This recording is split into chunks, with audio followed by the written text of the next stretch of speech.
Hey, good morning again. It's the captain of the crew. Swab isn't here today, but we're going to do this one without him. We'll miss him, but he'll be in the editing room and he'll be putting up this video for dear old dad. Okay?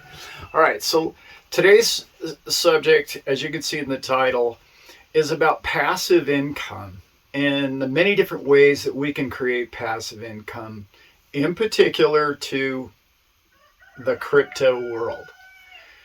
I am going to compare it to banking in many ways, and I want to start this off that I'm not here to complain about the banking system and the monetary system. I get all that. I've been down that road for 20 years about, well, it's all going to crash and it's all going to zero, and maybe one day. It really could do that. I mean, it's mathematically a possibility, obviously. But this video is about really, I'm wondering out loud here, why have they not progressed? Why are they not keeping up with any kind of times? Let's just look back at what they've done in the last 100 years. Banking innovation has gone where? Let's say we have a debit card. That's kind of cool, right? We got a debit card. We have, what else? Online banking. Pretty good. Not bad at all. However, one of the most insecure, unsecure things that you can do is a bank account online.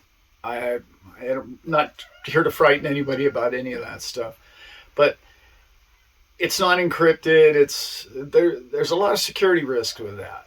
Okay, but anyway, that's not what this video is about. Their lack of innovation is going to cost them either their future, and I hope that doesn't happen because we all like banks. It's convenience, it's easy, those of us who can, around the world, can have a bank account. But this is about passive income that I think one day could be in your local bank. I actually have a credit union, and I would say if anybody's going to innovate, it would be the credit unions. I advise you looking into a credit union if you're with a major national bank. They just seem to be able to expand and with the times and really they're a little more leading edge when it comes to listening to their clientele a lot better. Okay, so passive incomes. I'm gonna list quite a few here, but the first one, talking about banks, is bank payouts. Okay. Many of you may or may not know that you can put your crypto up, depending on which one it is, Bitcoin or Polkadot or any of these. And on these Nexo Bank and many other different crypto banking systems, you can put those in a house cold wallet, I'm going to call it, but that's not exactly what they are. But you're putting your tokens in with the bank, and they're maybe using them as leverage and loaning out against them, and they're going to be used for other people as collateral for loans. Okay. They're giving you anywhere between 4 to, I've seen as high as 16-18% on some of these. They're very secure. They're going through some growing pains as far as, legislation and regulation and a lot of that stuff. But it's extremely secure. Don't take my word on that. Do your own homework, obviously. But why are they able to offer you 8% and the bank's giving you 0.000 nothing, right? Like, it's getting to the point where you can buy something as secure as a Bitcoin and make interest of at least, I'd say at least 4% and as much as 8% on something as fundamentally sound as Bitcoin held in a bank. That just seems to me to be like a way of the future, and I don't really understand why banks Banks, I believe it was 2 years ago, were told that they could collateralize, hold Bitcoin, and they haven't yet. And I'm not quite sure why that's happening, but, not being a banker, that is an interesting thought. I'm trying not to make this video too long, so let's get on with it. So, banking payouts was number one. Number two is staking. If you haven't seen my video, there will be a link down below, and it will be about my staking video.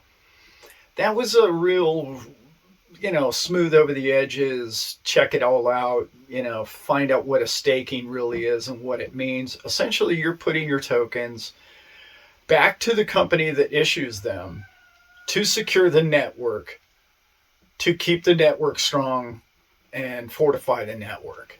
Well, they pay you their tokens back. In my case, it's Defy. You can look that video up, as I said, down below. Staking pays, Defy pays 20%, 18 to 22%, I believe Defy pays. And this is a promotion for Defy. No, I'm not being paid, but I'd like to. Hey, Nick, a little bone for the little guys down here, let's throw it our way. I'm just kidding you. So staking is one. Nodes are essentially the same thing. You're putting your tokens up to secure their network, to run their protocol, and whatever your token or crypto company is. I don't like to call them cryptocurrencies. These are companies. These are great companies with brilliant ideas, with a new way of doing business. They're not a cryptocurrency. A few of them are, obviously, they work as currencies in some networks. But even Bitcoin, I'm not going to call it currency. I'm going to call it an asset. It's a storage of wealth. That's what it's an asset. It's like owning real estate or gold or something of value, a painting or a collectible car. So that's really the way I think we should all... The Satoshi thing really didn't catch on, but those of you who know what Satoshis are, it didn't catch on. It will in the future, because it'll be one day, I think, very expensive to own a whole Bitcoin. Okay, so staking and nodes are very similar. They run the network in a different way. You can look for my video, as I said, that kind of covers nodes. I'm going to do one specifically about nodes because they are different than staking. Okay, mining. Mining, as many people know, is something that people have... About a year ago, there was a lot of people saying, oh, it's, using too much electricity and this and that. Really urge you to look into it. I'm going to do more in-depth mining videos. I plan on mining here at my house. 2 or 3 times I've come so close to mining, but it's been very difficult because anyone that's tried to purchase a miner in the last year or two, because of chips and other reasons, it's very, very difficult. You're on a waiting list, and then you have to come up with all the cash immediately, and then there's an import-export tax on top of it. It's becoming very tricky, and maybe that's because it's insanely profitable. Yeah. So when you can't buy something and everybody in the world wants to own it, yeah, there's probably some profit in that. So mining is another one. This one's tricky. This is called yield farming. And yield farming, in a lot of ways, goes over this old man's head. It doesn't really. It's just a concept that didn't really exist too many years ago, and now today it's the big thing in the last year or two, and it's really got a big future. However, I will say, of all the things that I'm listing here, it is the least secure. It is, you're at risk. You're putting your token in someone else's hands, and they could run off with it fairly easily. Not your keys, not your tokens type deal. So, however, some of these yields, okay, And what we call these yields is APYs, and it's amazing. The APYs on some of these things, they start at 20% and they go to hundreds of percents annually, into the thousands, I really should say. Again, they're very risky. They're things that, short term, something you might want to mess around with. And if you're a young person, certainly not somebody my age or older, should be investing their life savings in. Let's not be doing that out there, people, because when one of these things fails and then it becomes a problem, and then what happens? It's all over the news, and some guy, lost $1 million and boo-hoo, and now it's a black eye on the entire industry. Don't be foolish, people. It is an opportunity for the right amount of risk, for the right situation, if you're knowledgeable about them. Okay. So that's yield farming, which is very risky, as I mentioned. APY. A lot of people throw that term out. It's annual percentage yield. Okay? A lot of people throw that one out there. And that just tells you the rate in which it's paying back at it. And like I mentioned, it's crazy numbers out there on some of these. Okay, moving down the list. This one's an easy one, but almost every company trying to stay afloat, legitimate, seeing the future, credit card companies are giving you a return.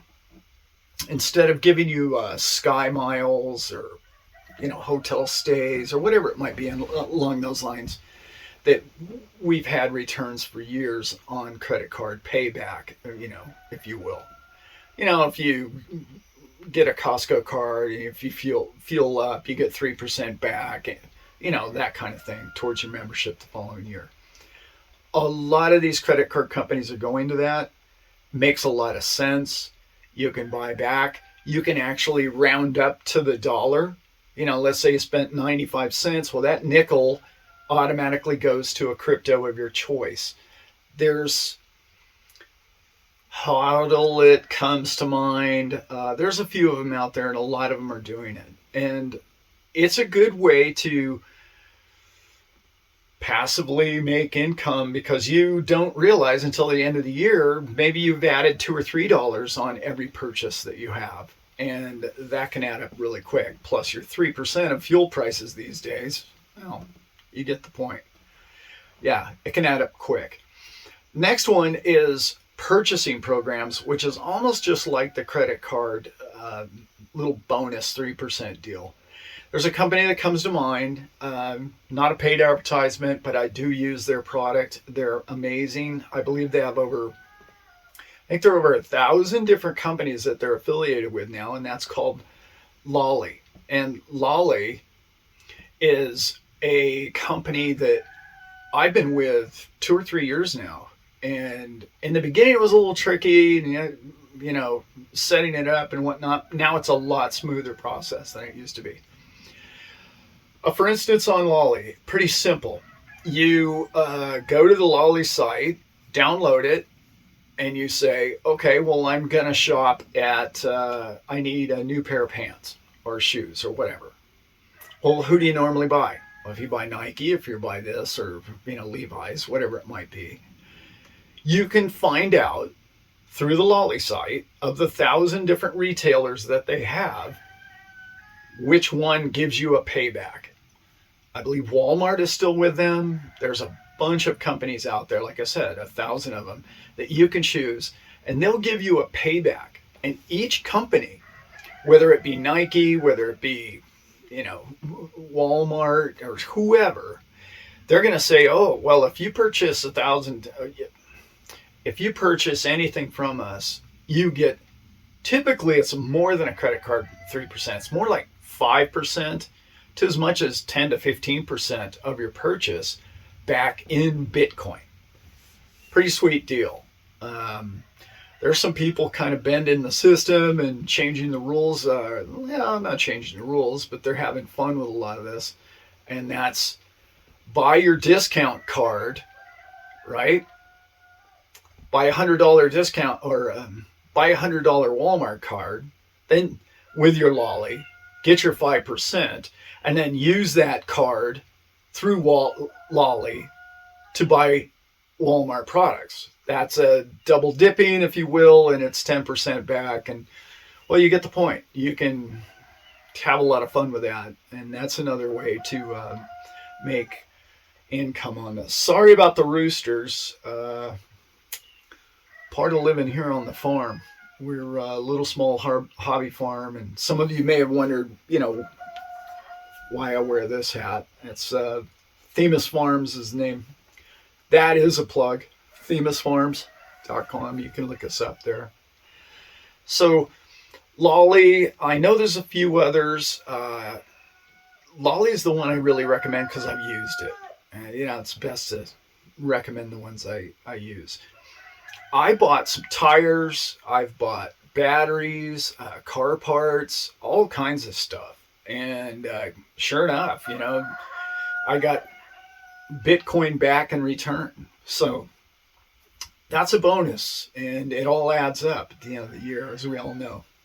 Okay, last but not least, well, there's two more that I got on the top of my head. Defy. Those of you who do not know what Defy is one of those, it's sort of like a combination of a lot of the things that I've already mentioned here. But DeFi, like if you go with a company like Compound or Aave, any of these DeFi is decentralized finance is what DeFi means. These sites that you can go to and these tokens that you can purchase is essentially doing everything that Wall Street can't do yet. And who knows whether or not they will. They seem to be fighting the whole process of the future of crypto. So we'll see what legislation and rules and laws bring. But DeFi has blown up in the last couple of years. And to me, it just makes perfect sense. I'm going to do a specific DeFi video. My son and I will. Hopefully Brent's going to be with me next week. We're going to do a bunch of videos together. And that's one of the topics that I promise we're going to get to. It's a little tricky and a little confusing, and I don't want this to be a long video. I want this just to be some passive income ideas that you can make with crypto. Now, I want to get back to where I started. Now that I've just given you a list of, 7 or 8 things here, why is this only occurring in crypto? Well, a couple of the credit card ones happen, but why is that only happening in crypto? Why is that not happening at your local bank? Why doesn't your bank offer all of these things? I don't know the answer to that exactly. I'd love to interview a banker one day. I know that they're catching up and they're trying to do their best, and technology is sometimes slow to the banking system. As we mentioned, 100 years they came up with online banking and the debit card. But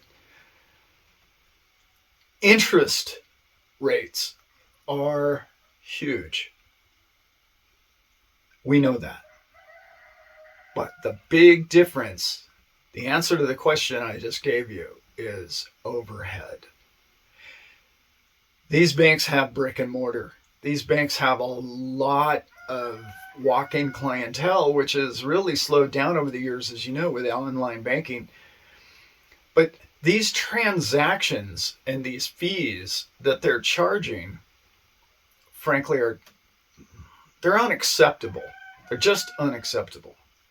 And a lot of people, I'm going to do a great video coming up soon about the future of credit card companies, is really in a lot of trouble. And I know they've been a rock and a solid foundation for many years, but their future is not real bright if they don't adjust. And I'm just going to give you a little tidbit on why I believe that to be the case. Why is it that they charge you 1.5% on a purchase? Well, if you're buying something for $100, that's $1.50.